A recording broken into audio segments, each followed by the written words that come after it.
2 अप्रैल को लोकसभा में करीब 11 घंटे की चर्चा के बाद आखिरकार वक्फ बिल पेश हो ही गया। इस दौरान सदन में खूब हंगामा हुआ।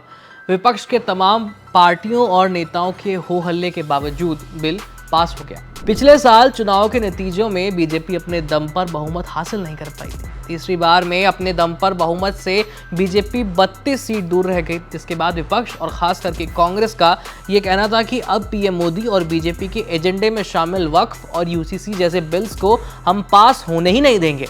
कुछ महीने पहले लोकसभा में बहुमत से अपने दम पर बीजेपी के दूर रहने पर राहुल गांधी लगातार तंज कस रहे थे और कह रहे थे कि हमने प्रधानमंत्री का आत्मविश्वास कमजोर कर दिया है, हमने नरेंद्र मोदी को साइकोलॉजिकली पूरी तरह से उड़ा दिया है, प्रधानमंत्री का पूरा कॉन्फिडेंस गायब कर दिया।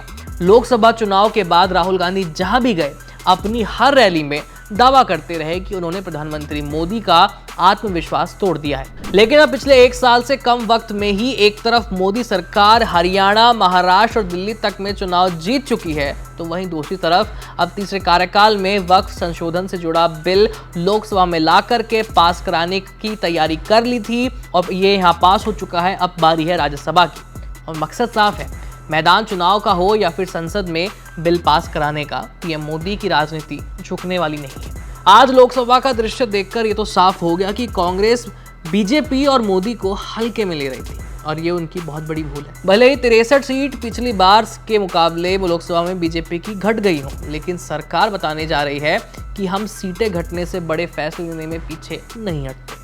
भले ही तीसरे कार्यकाल में मोदी सरकार 14 सहयोगी दलों और 53 सांसदों के समर्थन पर टिकी हो, लेकिन सरकार ने बता दिया है कि बहुमत से बड़ा सर्वमत होता है। लोकसभा में ये बिल पास हो गया है, अब बारी राज्यसभा की है। वहां भी बिल पास होने में रुकावट नजर नहीं आ रही है। अब ना कोई किंतु दिख रहा है, ना कोई परंतु। नीतीश कुमार ने पहले ही कह दिया था कि हम वक्फ का समर्थन कर रहे हैं। यही बात चंद्रबाबू नायडू ने कही थी। चिराग पासवान और एनडीए के दूसरे दलों ने भी यही कहा था।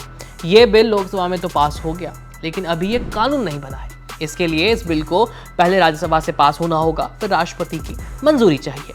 उम्मीद है कि 3 अप्रैल को इस बिल को राज्यसभा में पेश किया जाएगा और दिन के खत्म होने तक ये बिल वहां भी पास हो चुका होगा।